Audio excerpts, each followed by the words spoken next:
제가 어제 머리를 깎았어요. 뭐 깎았다기보다 밀었어요. 왜냐하면 이걸로 이렇게 밀면 머리가 깎이잖아요. 그래서 요거를 이제 우리가 바리깡이라고 하는데, 이 일본 사람들이 이거를 수입을 했대요. 근데 이걸 뭘로 부를까 고민하다가 거기 이거 패키지에 이게 바리깡이라고 쓰여 있는 걸 보고 이걸 그냥 바리깡이라고 불렀다는 거예요. 이 바리깡은 그러니까 이걸 만든 그 프랑스의 그 회사 이름이었다고 하네요. 그 양털 깎는 기계에서 착안해 가지고 이게 사람 머리털 깎는 기계를 만들었는데 그 회사 이름이 바리깡이었던 거죠. 그 왜 회사 이름이 바리깡이었냐?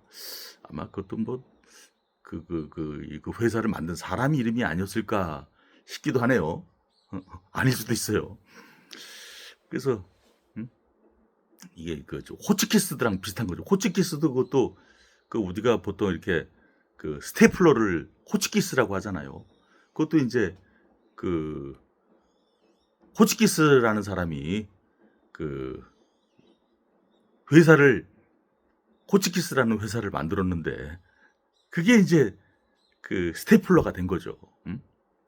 마찬가지죠. 그러니까 어원이 바리깡이나 스테플러나.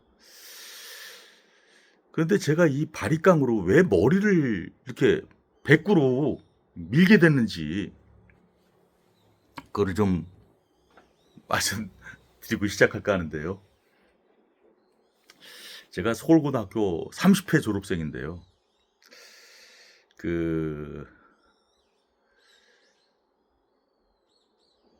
졸업 40주년 기념 행사가 있었어요.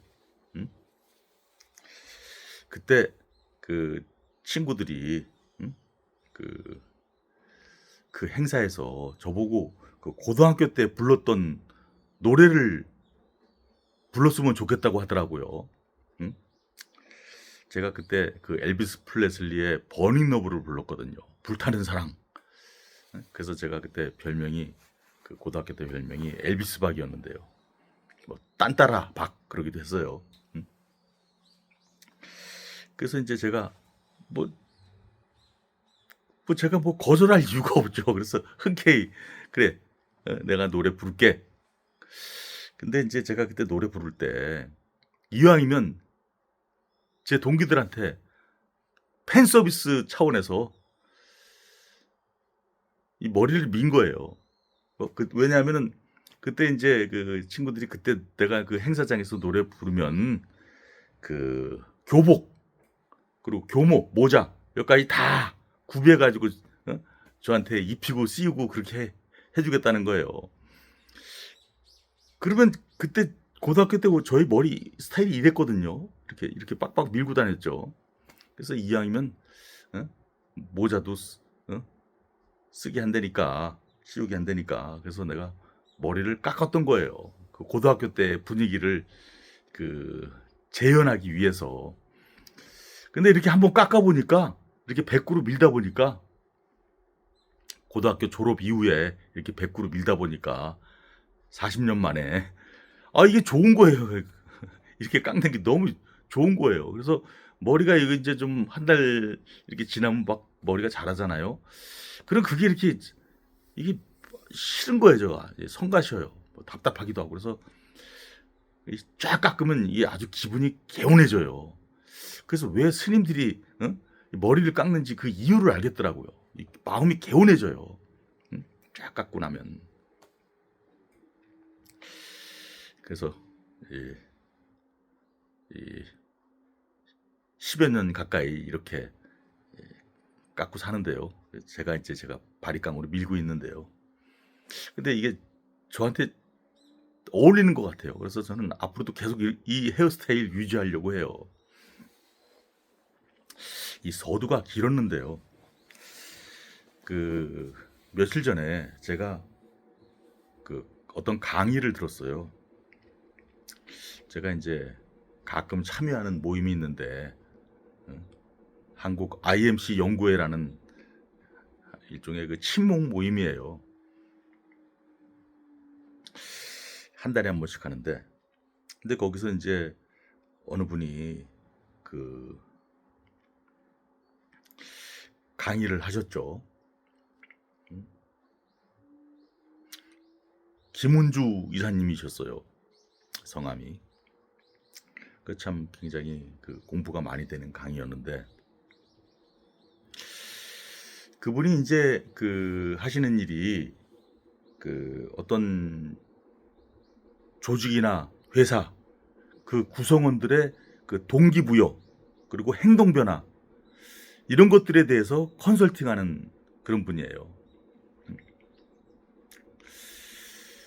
그래서 제가 이제 그 흥미를 가지고 들었는데, 그분이 이제 그 강연 제목이 퍼스널 퀄리티예요.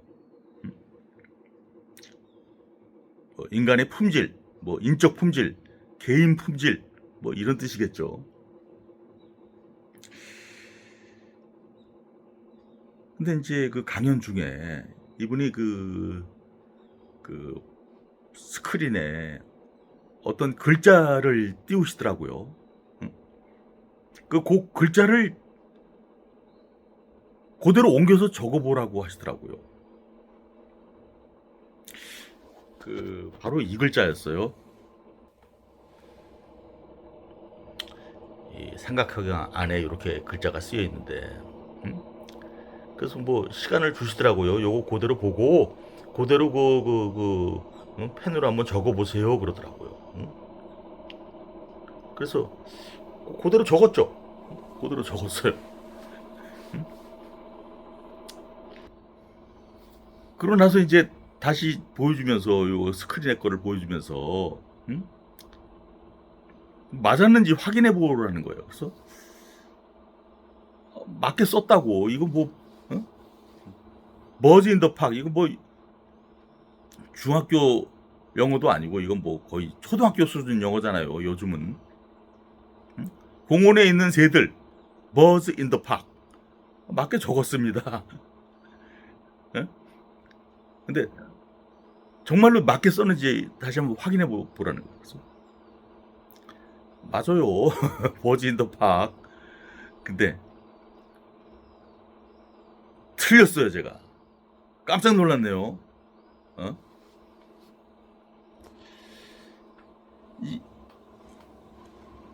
그러면 지금 버즈 인더 이 더가 2개 들어 있잖아요. 더가 2개 들어 있는데 그냥 버즈 인더 팍이라고 제가 적었던 거예요. 그러니까 이게 너무 쉬운 거니까, 너무 쉽고, 그러니까 그냥 뭐 이건 뭐 틀릴 리가 없다 그래서 그냥 무조건 버즈 인더 팍 이렇게 적었죠. 근데 제가 이제 이걸 맞게 쓰려면 버즈 인더 더 팍 이렇게 적어야 되는 거예요. 뭐 그대로 옮겨 적으라는 거였으니까. 그래서 참 이때 제가 깜짝 놀랐죠. 야, 이 참 이렇게 쉬운 것도 틀리는구나. 틀렸으면서도 속으로 맞다고 자만하게 되는구나. 그래서 참 많이 그 배운 강의였어요.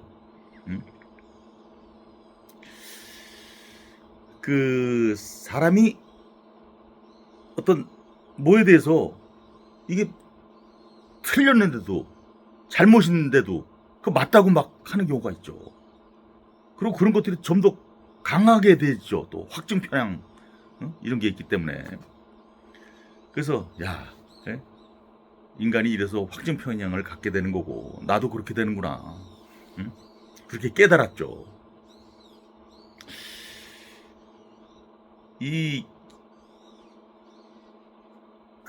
이런 일들이, 이런 틀림, 이런 잘못, 이런 것들을 내 삶 속에서 이런 것들을 자주 하게 되면, 뭐 어쩌다는 괜찮지만,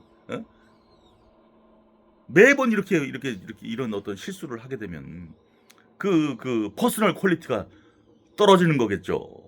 뭐 이런 요지였어요.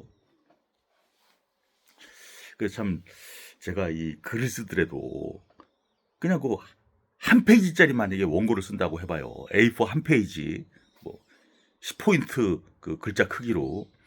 그래서 이제 어디다 원고를 준단 말이죠. 그럼 원고 주기 전에 굉장히 교정을 열심히 보죠. 야, 이거 틀린 글자, 뭐 띄어쓰기, 뭐 맞춤법, 뭐 교정을 여러 번 봐요. 저는 한 5번 봐요. 그런데도 오자가 있더라고요. 오자가 생기더라고요. 오자가. 그 오자라는 거는 숨어 있어요. 글 쓸 때 오자는. 뭐 한 페이지짜리 A4 한 페이지에서도 그런데 책을 한 권 쓴다 그러면 얼마나 그 오자가 많이 나오겠어요. 교정을 여러 번 본다고 하더라도. 그래서 만약에 이 100만 자를 쓴다고 할 때 100만 자 100만 자의 글자를 쓴다고 할 때 인간은 그걸 100만 자를 다 옳게 쓸 수가 없어요. A4 한 장에서도 그런 오자가 나오는데요. 100만 자, 뭐 엄청난 그 글자 수잖아요.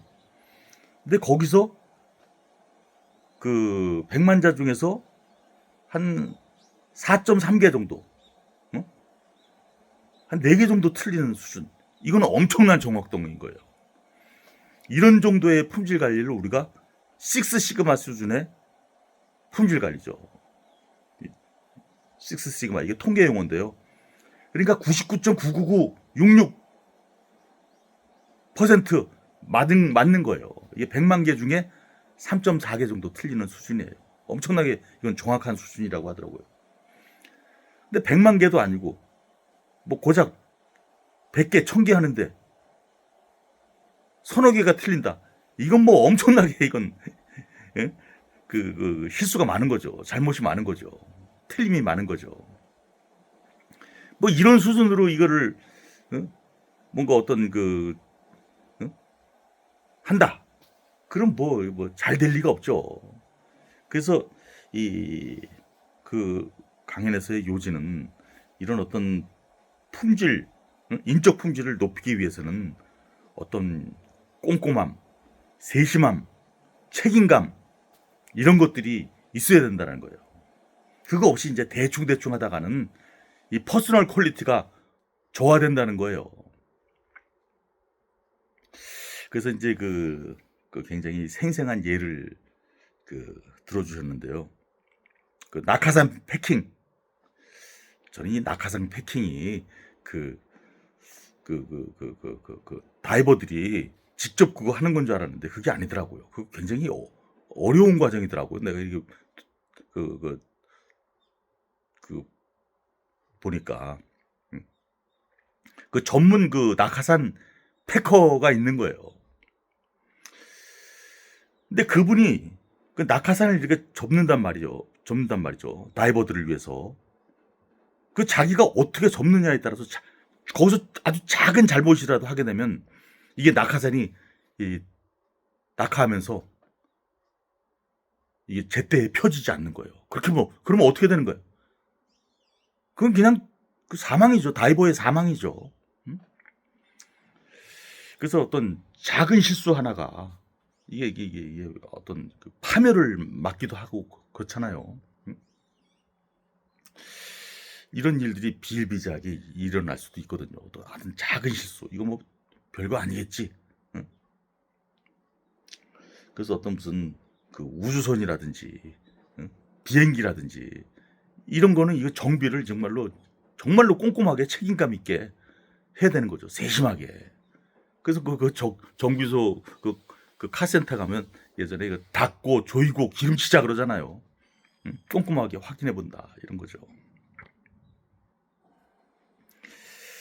그런 거를 할 때 어떤 개개인의 퍼스널 퀄리티가 올라가면서 그런 퍼스널 퀄리티가 있는 조직은, 회사는 당연히 그 조직의 품질도 높아지고 그렇게 되는 거겠죠. 그래서 참 이런 어떤 퍼스널 퀄리티가 중요하다. 이런 개인의 품질. 그것은 조직의 품질이기도 하고 그렇다는 거죠. 그런데 제가 이제 오늘 말씀드리고 싶은 내용은 어떤 개인의 품질, 퍼스널 퀄리티뿐만이 아니라 라이프 퀄리티, 인생 품질에 대한 인생 품질에 대한 제 생각을 말씀드리고 싶은데요. 인생 품질이라는 게 이거는 어떤 조직 구성원으로서의 어떤 퍼스널 퀄리티만 해당하는 게 아니라 좀 더 넓은 광범위한 의미에서의 인생 품질, 단지 퍼스널 퀄리티가 아니라 조직 구성원으로서의 퍼스널 퀄리티가 아니라 그 개인이 이 인생을 살아나가는 데 있어서 그 삶의 품질, 인생 품질이죠. 라이프 퀄리티죠. 리빙 퀄리티죠. 인생을 품질이라고 할 수 있나? 할 수 있지 않을까요? 인생도 품질이에요. 좋은 품질의 인생을 사는 사람이 있고, 좀 덜 된 품질의 인생을 사는 사람도 있고, 뭐 그런 차이가 많잖아요.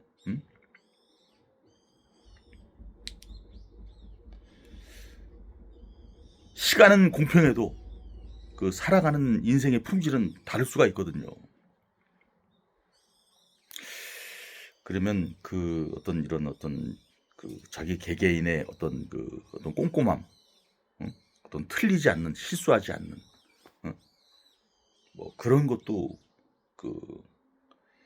필요하겠죠. 근데 좀 더 전반적으로 인생 품질을 어떻게 좋게 이루어갈 수 있느냐에 대한 제 나름대로의 생각인데요. 저는 예전에 제가 이실식이라는 제가 이거 글자 따라 생각 따라 해서 뭐 말씀드렸던 내용이기도 한데, 저는 그것을 세 가지 R이라고 생각해요. 세 가지 R.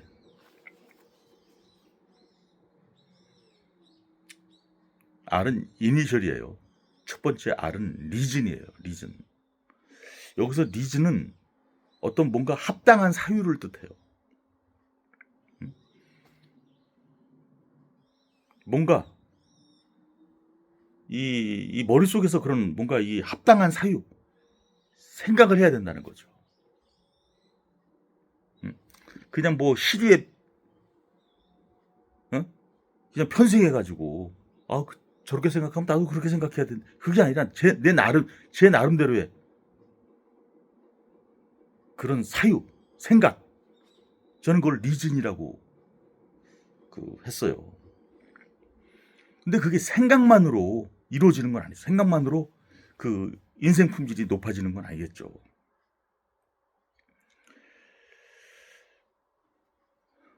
그래서 두 번째 R은 루틴이에요. 루틴. 어떤 반복되는 행동이잖아요. 그러니까 실천이죠, 이거는. 실천. 예를 들면은 제가 만든 학문 중에 인문생태학이 있는데, 이거는 생각이잖아요. 인문학을 넘는 생태학이거든요. 인문생태학이. 인문학과 생태학이 아니라 인문학을 넘는 더욱 포괄적인 생태학인데, 사람 위주의 인간주의와 좌우로 갈린 경제주의를 넘는 인문생태학이에요. 제가 이거 뭐 책도 쓰고 논문도 쓰고 하지만 그건 다 생각이란 말이죠. 리즌이란 말이죠. 그건 리즌. 근데 그것대로 내가 살면서 실천하지 않는다. 그럼 뭐 아무것도 아닌 거죠. 그래서 제가 제가 유튜브에 산 따라 쓰 따라 하고 있는 이유가 그거예요. 산에서 쓰레기 줍는 거예요.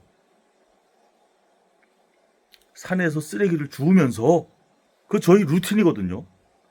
저는 그래서 지금 요즘 뭐 어떤 약속이 없으면 저는 무조건 산에 가요. 오늘은 못 갔어요. 오늘 저녁에 친구들 만날 약속이 있어가지고.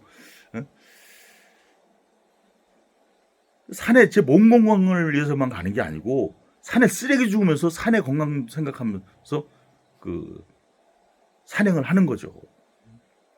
이거 저희 루틴이에요. 그 세 번째 알은 뭐냐?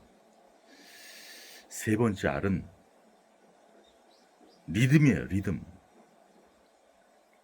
이 리듬이라는 거는요, 이 박자와 달라요. 박자는 그냥 딱딱 맞추면 돼요. 딱딱 시간 맞춰서 살아가면 되는 걸 맞추면 되는 거예요. 그냥 4분의 3박자, 4분의 4박자 맞추면 돼요. 궁궁작작, 궁궁작작 이거 4분의 4박자 그냥 맞추면 되는 거예요. 한마디에 4분음표가 4개 들어가는 그런 박자로. 하지만 리듬은 다르거든요. 궁궁작작, 궁궁작작인데 궁구구작작, 궁궁작작, 지그지그작작, 지그지그작작, 짜가작작, 지그지그작작 다 4박자인데 리듬이 다르잖아요. 그 박자를 잘게 나누어 가지고 거기에 쉼이 있고 이음이 있고 그러면서 그 리듬감이 생기는 거거든요. 들썩이게 하는 리듬감, 생동감 있는 리듬감이 생기는 거죠. 그래서 저는 이 리듬을 생동감이라고 번역해요. 그래서 이 살아나갈 때 이 생동감이 있어야 된다는 거죠. 그래서 요약하자면 그 나름대로의 사육, 리즌, 그리고 그 생각대로 늘 실천하는 행동인 루틴, 그렇게 살아가면서 가지게 되는 어떤 리듬감, 생동감, 이 3R를 지니며 살 때 저는 그 인생 품질이 좋아진다고 생각해요. 제가 그래서 쓴 글씨는 인생 품질이에요. 인생 품질. 인생 작품은 인생 품질. 그럼 인생은 하나의 작품이 될 수도 있다라는 거잖아요. 인생 작품은 인생 품질에 따른다. 그래서 제가 얘기하는 그 세 가지, 리즌, 루틴, 리듬, 이 세 가지예요. 3R이에요.